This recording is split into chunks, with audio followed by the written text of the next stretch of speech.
তুমি পড়ে যাবে? আমি পড়বো না। বলেছিলাম না পড়ে যাবে। মানে বলছি, যদি জুতোর ফিতে না বাঁধো তাহলে তো পড়বেই। থ্যাঙ্কস।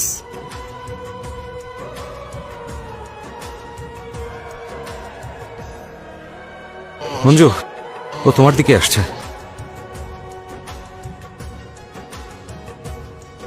ওকে সিদ্ধু, আই যাই। Shoelace, nice.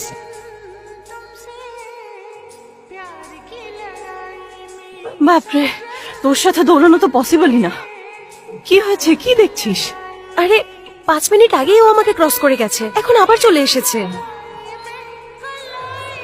পাগলের মতো এসব তুই কি বলছিস? দেখ, আমি সত্যি বলছি। প্র্যাকটিক্যালি এটা পসিবল না ইশিকা। এই পার্কটা 7 কিলোমিটারের, মাঝখানে একটা লেকও আছে, শর্টকাটও নেই। পুরো পার্ক কভার করতে 30 মিনিট তো লাগবেই। কেউ এত জলদি এই পার্ক